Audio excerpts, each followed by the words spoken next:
Khamzat Chimaev. He is a fucking animal. I'm gonna beat everybody. I'm born for that. My life is to be champion. He has some issues that he looks like a nice guy, but he's kind of psychopathic, Oh, he's right? a full psychopath. A smile for the camera, a whisper that no one else hears, and in a heartbeat, the most feared man in the room is fighting something that he can't punch. There's a moment that most people missed. A shy little girl poses for a photo with Khamzat Chimaev, but when the camera clicks, she leans in and whispers something in his ear.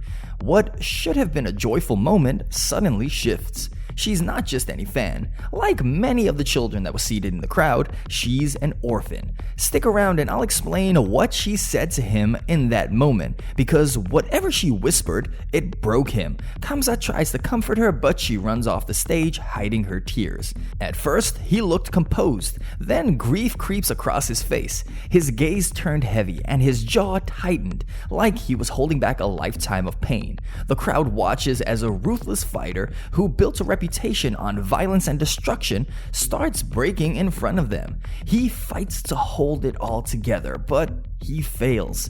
His eyes well up, his body trembles, and he turns away to regain some composure.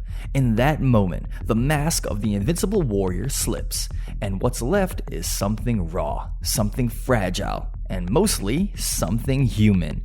But the story behind that look began a long time before she even spoke. To understand what changed Khamzat Chimaev, you have to start where he did, in a place where children quickly learn that peace is the rarest thing in the world. It all starts with war. At the heart of Khamzat Chimaev's story is a woman who sacrificed everything, his mother. She would often give up her own meals just so that her children could eat. As a boy, Khamzat didn't understand it, but later he would realize the truth. She would starve herself so that they could survive. She thinks always about us. She wants, it's when I was young, you don't understand why she gives his food to us. She was waiting for us, we finished the food and this is things she left, she's eat this one. And now when I become all the time and understand what she did that. Outside the walls of Grozny, the capital of Chechnya, graffiti told a darker truth. Welcome to hell. Part 2. Khamzat was born into war. The first Chechen war erupted in 1994, only months after his birth. By the time the second one broke out in 1999, his childhood was engulfed in violence. Explosions, gunfire, and bodies in the street. For him, this was a normal life. The war is like war against Russia, and then the people in Chechnya, they get war against Chechen people. Many bullshit things. Now I'm happy, everything is fine and good. I hope it will be stay perfect, I don't know why it happened, these big things that kill people, and why we can't live like normal, When the fighting finally ended, the war didn't leave him. It carved itself into his mind. He later admitted that the things that he saw as a boy, it left scars. It created flashes of rage and moments of losing control. You seen when I grow up, it was hard, and sometimes some things go wrong inside, we get angry and no control and some things like that. But there was one person who kept him from slipping into chaos, and that was his older brother. And when I get angry, sometimes you forget many things and you become a little bit crazy. That's why I'm my big brother. If that one was my big brother, maybe I was in some jail somewhere. I don't know. Why do you say that? Because I'm sometimes a crazy guy. His older brother understood that a storm without direction can destroy the house it's supposed to defend. So he forced Khamzat into wrestling. If another town had a boxing event, he made sure that Khamzat entered, and if there was a wrestling tournament, he pushed him to compete. It wasn't about choice, it was about survival. Wrestling became the anchor that stopped him from drifting towards destruction. Eventually, He leaves Chechnya along with his family before it swallows him whole, following his brother to Sweden, where people spoke a different language and where bills came on time, even when money didn't. Yeah, my brother was living here. He told us, like, come here, it's good for us. We stay here, we like it. And they help us a lot as well. The family squeezes into a small apartment, and his brother finds him a job where he works long shifts at a poultry factory. However, the routine was simple and exhausting. Clock in, lift and load, clock out, and then go train. Before sunrise, he runs past clean streets and big houses, wondering how to buy his mother peace in a country where she barely speaks the language, where she didn't need to pretend she wasn't hungry. It wasn't luxury that he chased, it was relief from struggle. Working and like normal fabric, like I was going home, like not so nice apartment. We live like big family, mom and my brother, sister. We live in some apartment, and every morning before the work, I go out and running. Like see the big house, nice apartment. Was feeling bad for my mother. She don't speak Swedish, and she doesn't have so many friends there, and I was thinking how to be so bored for she is. Every morning, the same thought gnawed at him. There has to be a way. He wants to give his mother a life that doesn't hurt. That time was hard, and always was thinking how I'm gonna get this money and do something for my mother. She's gonna be happy, One night while he was on break, he watched a man from Dublin detonate the sport. Conor McGregor finishes Jose Aldo in 13 seconds, and that immediately flips a switch. I was watching his fight. I was working on a fight Aldo. I was sitting in night and was working the night and one fabric. If a fighter can create that kind of a moment and build a fortune in the process, then there might be a path for a kid like him too. He decides the gap isn't destiny, it's hard work. Then the gym became his plan. Ambition turned into obsession, and obsession turned into a lifestyle that most people talk about, but only few can survive. Chimaev chooses the harder road and disappears into the gym. Days turned into weeks, and then that turned into years. The mat becomes a mattress, the bag becomes a roommate, and the only calendar is how much trust your body has left. So in the gym, sleeping in the gym every day, 4 sessions, 5 sessions, like I was so hungry to get to be somebody. So when you say you were sleeping in the gym, were you actually like sleeping there every night? Like did you have nowhere to live? You slept there, or you're just saying like you spent a lot of time there? No, I slept there 3 years. Like I write that like 3 years before. I was wondering. It's like don't touch my like Khamzat. And yeah, we cook the food here, and this is like relaxed room for us as well. We can sit there out the backside. So how long did you live here? Almost 3 years. 2 years in that room. Yeah. What was that like? Like old home.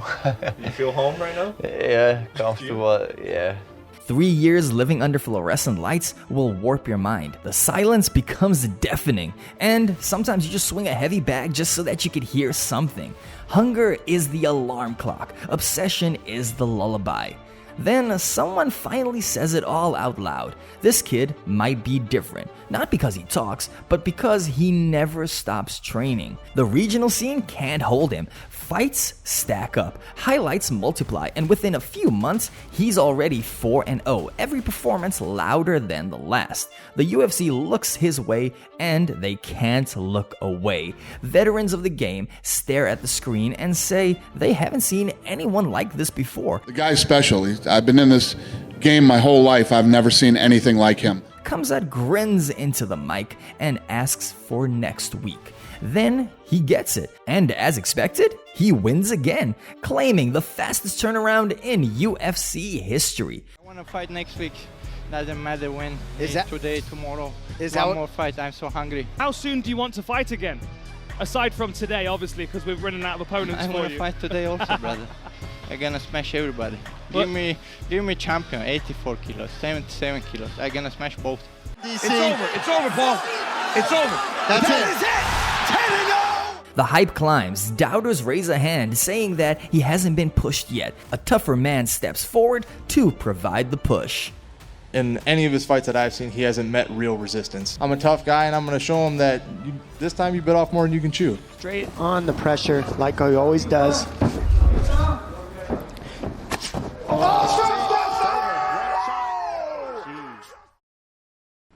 The ascend stalls in a way that no opponent could manage. Training sessions end with him too exhausted to climb a flight of stairs. He drifts to sleep in a lobby chair because his body refuses to move. His friends call his manager in a panic. The kid who never stops suddenly can't speak. He keeps pushing away, fevered lungs, an aching chest, but he won't back off. Chimaev underwent terrible bouts of illness from late 2020 all the way up until 2021 due to his training regimen. Then the fear gets a name. A doctor tells him that it might be cancer, and in that instant, the future that he'd been spiraling towards, it suddenly vanishes. He thinks about his family, about what he could even say to them, and decides that the chase is over. For the first time, the man who said that he could kill anyone worries that he might not even make the next fight. Said that doctor said to me, coming there, you has a cancer, man. That's why I'm said that I'm retired. I didn't know what to say to my family. I didn't know what to say to the people. Then a phone rings with a voice from home. Ramzan Kadyrov tells him to come home, bring in doctors, and he promises to help. What's wrong, Jan? I said, they said maybe cancer, maybe not. He said, no, you're not cancer. Come on, come back home and we help you. And then you're gonna go. Promise me, just I'm gonna help you with being healthy. Promise me you come back to the cage. I said, okay, brother, we do it. And they bring other doctor and he said, no, it's not cancer, it's corona.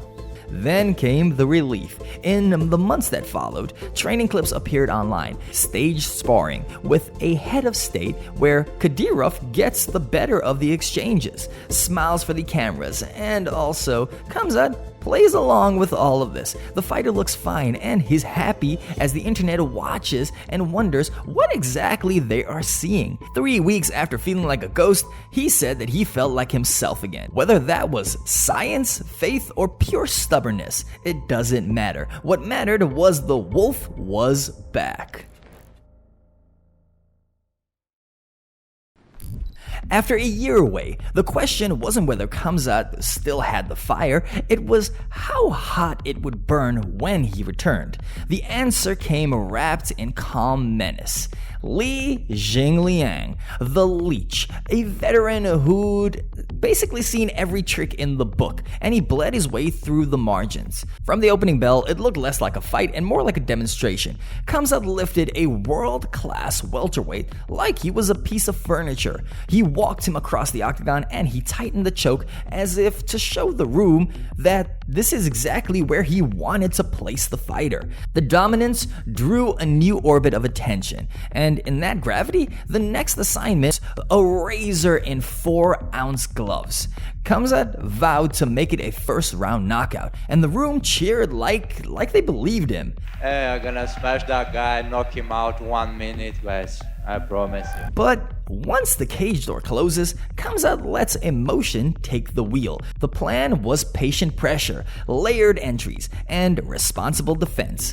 But it got tossed aside. The result was chaos in high definition. 119 significant strikes absorbed, more than his first 4 UFC fights combined. He'd never been touched like that. He'd never kept walking forward like that either. The judges leaned his way and he won, but the invincible aura didn't. People argued, some called him overrated, others said that he'd finally proved that he was real, but only real fighters survive nights like that. The higher a star climbs, the heavier the sky gets. After Burns, the world split into two: the believers who saw a future champion and the critics who saw that all the shine was just talk. Then came UFC 279, which was against Nate Diaz.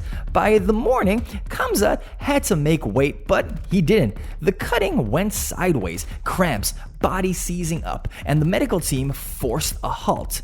On the scale, the numbers told the story as Khamzat missed weight by 7.5 pounds, placing the bout in jeopardy. The biggest stage of his life, and the step that he needed most was the one that he missed. The card was torn and rearranged in real time. Diaz would face Ferguson. Khamzat got Kevin Holland on short notice. He didn't take damage, he didn't take goodwill either. The arena let him hear it and he shrugged it all off. He missed the welterweight limit by a mile and heard more boos than he'd ever faced, then submitted Kevin Holland by a catch weight in barely more than 2 minutes. The win was violent and clean as nobody could believe how fast it ended. For the first time, the myth looked mortal, not in the cage, but everywhere around it. Momentum leaked into doubt, and then just as quickly as he filled every headline, he vanished from them.